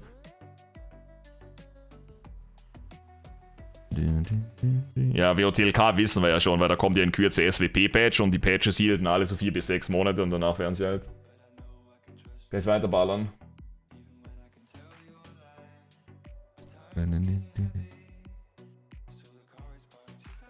Demon Hunter und die neue Klasse eine Fähigkeit bekommen würden, wo sie mit ihren Flügeln fliegen können. Ich meine, sie können halt gleiten. Man hat ja im Trailer auch gesehen, dass die komische Drachenklasse ja auch gleiten kann. Ich glaube nicht, dass sie Double jumpen können, aber können halt zumindest so dahin gleiten halt. Wir haben keine Power Progression oder ähnliches gesagt bekommen. Ich meine, sie haben ja gesagt, sie wollen keine so eine Progression mehr haben, was halt nur ein Add-on gilt. Deswegen haben wir ja das jetzt hier. Das heißt, wir haben halt wieder die ganze Zeit Skill Points und so weiter. Leveln ist halt geiler dadurch. Ich meine, ich level immer gerne, aber das machst du mal cooler halt.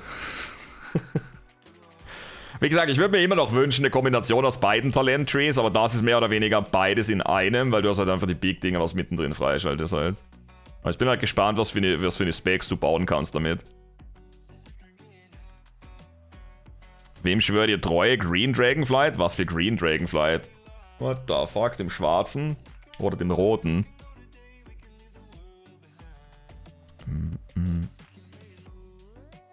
Mich wundert, dass Proxy nicht komplett hyped ist, wegen dem Berufsfeature halt. Der müsste komplett steil gehen gerade.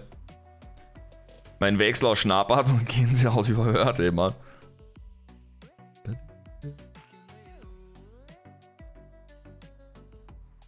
Na, kann sich sicher irgendwie anschließen. Ich meine, das sind halt nur die Main-Features mal, die drinnen sind, aber es ist sowieso wieder so Kleinkram und so weiter drinnen. LFI wirklich zu deinstallieren? Gut, das habe ich nie benutzt. Upgrades Talent wie Kräuterfarm?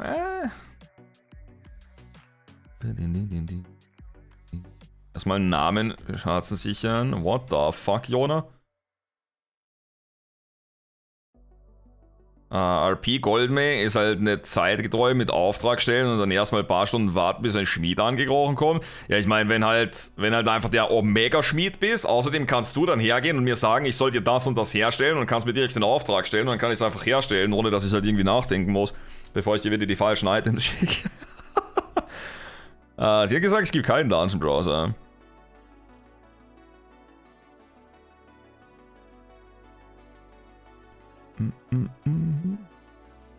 Da kommen weitere Infos. Wahrscheinlich die nächsten Wochen werden wahrscheinlich immer wieder Interviews kommen. Bin mir ziemlich sicher, dass WoW heute sicher schon irgendein Interview hatte auch.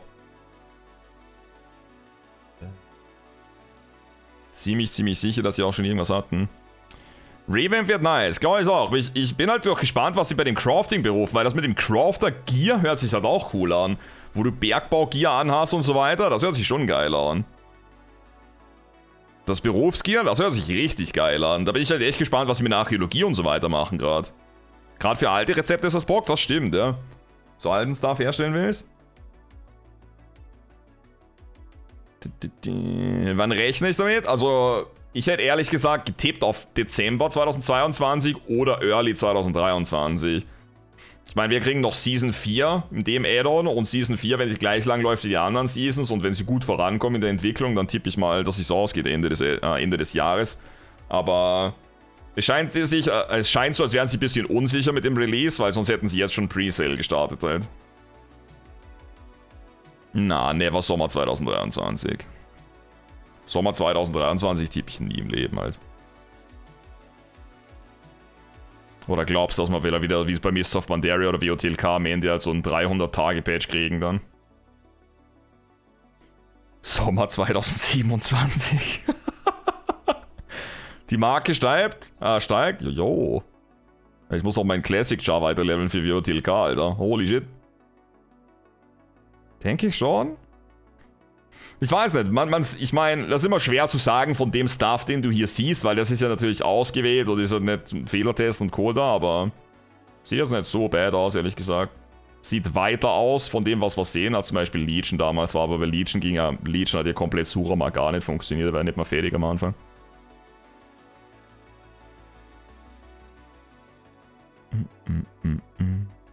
Wie fühlt sich das eigentlich an, mehr als doppelt so viele Zuschauer zu haben als Leute wie wenn Roki? Ich habe keine Ahnung, wie viele Zuschauer ich habe. Ich habe meine Viewer nie offen. Ich habe keine Ahnung immer.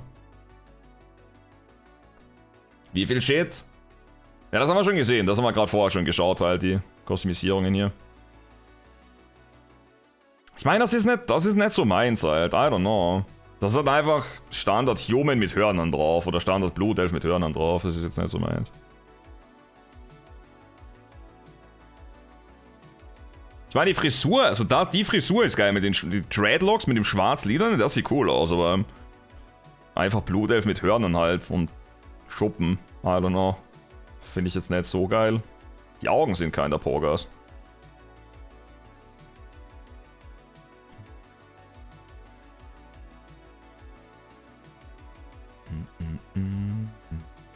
Der Dach ist nur noch Warhead mit Panzerung.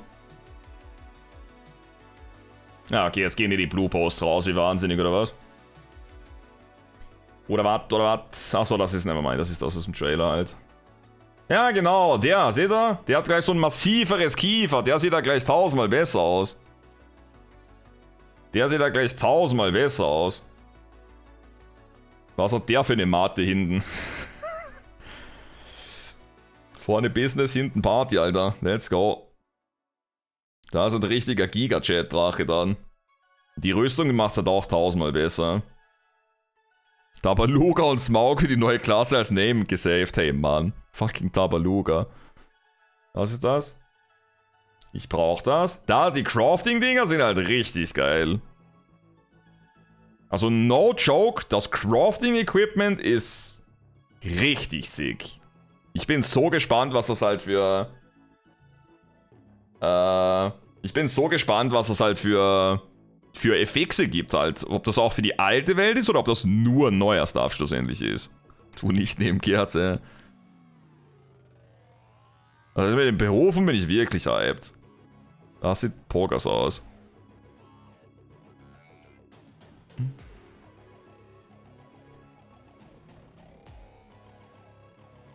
Die Haare sind so weird bei dem Drachen, Alter, ne? Die Haare sind keiner weird. Diese Tiersets, Emerald zu den Elemental Proto-Dragon Leaders. Die Tiersets, das kann gut sein, ja. Tiersets sehen richtig sick aus halt auch. Sind das jetzt eine neue Klasse oder eine Rasse? Beides, Klasse und Rasse. Wann glaubst du, wir das Spiel zum Vorbestellen geben? Ich habe eigentlich heute gedacht, aber irgendwie kommt nichts. Bist du neidisch, dass der Drache mehr Haare hat als du? What the fuck, Vexor? Warum immer so toxisch, Mann? Warum immer so toxisch, Mann? Ich will das mit den Zetteln. Ich glaube, dass das Warlock ist. Das sieht zu Warlock-mäßig aus, weil die anderen passen alle nicht so viel Hexenmeister. Ich dachte zuerst ist Parler, aber das ist sicher Warlock. Dann ist sicher Parler irgendwie der hier.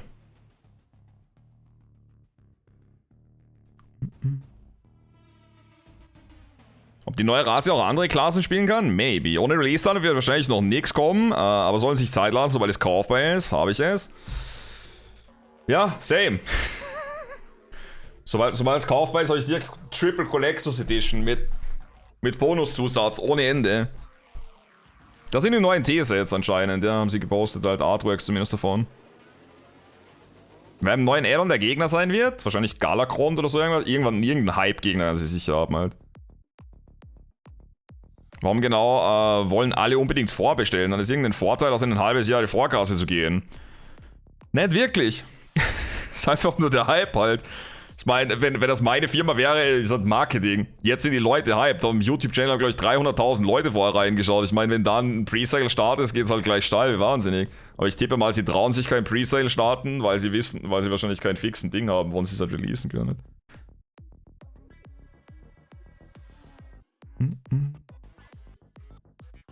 Man kann den Demon Hunter spielen, er ist sicher bei der Drachenklasse auch irgendeinen Vorteil wird es immer geben. Das Blau in der Mitte sieht mega aus. Das Blau in der Mitte? Ich weiß nicht. Blau in der Mitte könnte ich nicht zuteilen, für was das ist, ehrlich gesagt. Sieht ein bisschen Mage-mäßig aus, weil die Hände nämlich so hält und also die Mage-Animation vom Ding casten.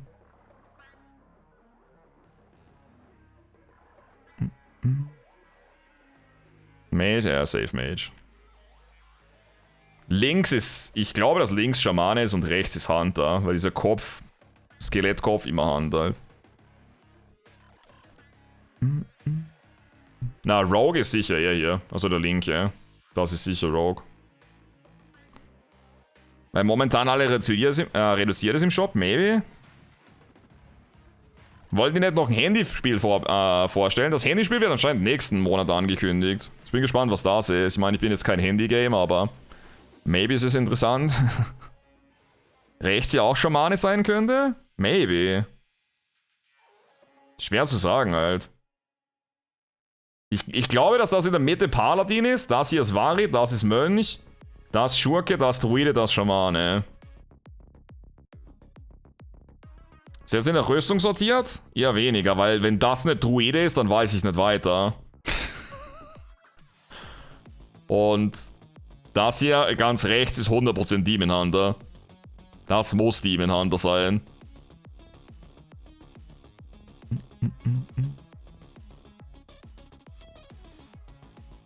Was könnte Set sein für neue Klasse? Stimmt, wir haben eine neue Klasse auch. Okay, dann ist die neue Klasse das hier. Wo Priest? Das ist eine gute Frage halt. 1, 2, 3, 4, 5, 6, 7, 8, 9, 10, 11, 12, 13. Es sind aber 13.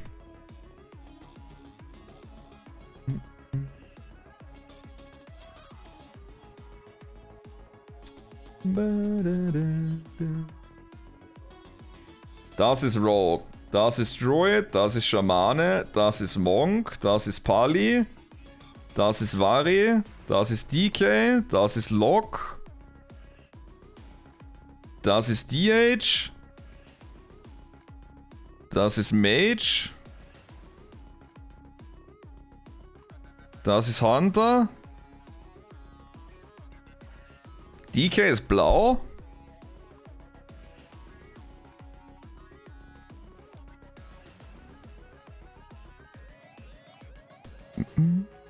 Das, was du als Warlock siehst, ist Priest. Laber nicht, als ob das Priest ist. Oder ist das WL? Er hier?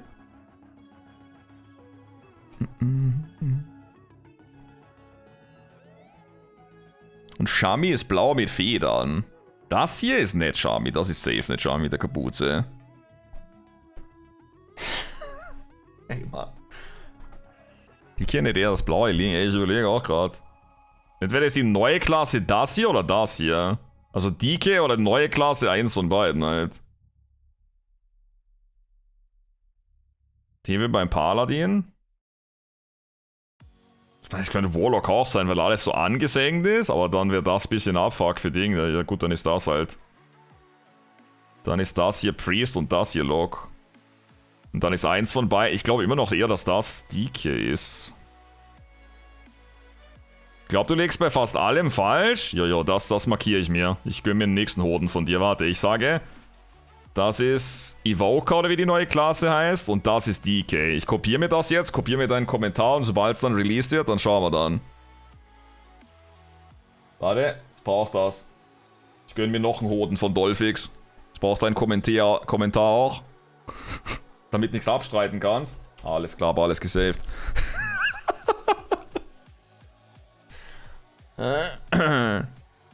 Warum bist du so geil aufs Dolph-Exoden? Einen krieg ich schon über Arena, den zweiten hole ich mir auch noch irgendwie.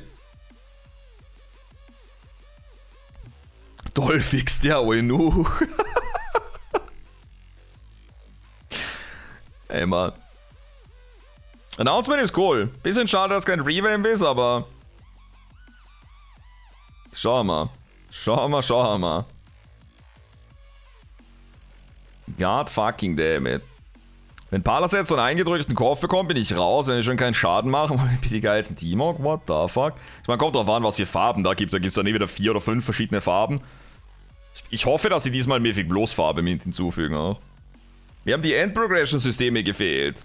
Hat er ja gesagt, das will er, das wollen sie ja nicht mehr. Sie wollen keine Endgame-Progression-Systeme, die dann verworfen werden, sondern wir kriegen einfach wieder ein allgemeines System, das für komplette Add-on gibt halt. Also für komplette nächsten Erweiterungen. Ist doch cool, oder nicht? Was findet ihr geiler persönlich? Wenn wir wieder sowas haben wie Covenants oder wenn wir sowas haben wie das hier mit den Talenten, wo halt einfach, keine Ahnung, für die nächsten 3 Add-ons halt wahrscheinlich einfach nur Sachen rebalanced werden oder halt neu hinzukommen oder sonst irgendwas. Ist irgendwie 1000-mal geiler, oder nicht? Weil hierfür muss halt nicht farmen. Das hasst halt einfach wahrscheinlich, wenn Max-Level bist halt.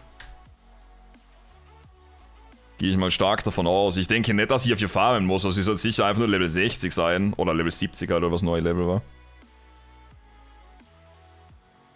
Ja eben, ist halt bei weitem angenehmer. Ich meine, irgendwas gibt es sicher zu farmen. Ich würde mich da nicht zu sehr hypen, weil irgendwas muss es immer geben halt. Wenn es nicht Gear ist, dann muss was anderes sein. 100% es gibt kein Content-Geheule, ja natürlich. Warum gibt es keine Endlevel-Progression? Ja, auf das warte ich auch schon. Es gibt nichts zu tun. Es gibt nichts zu tun.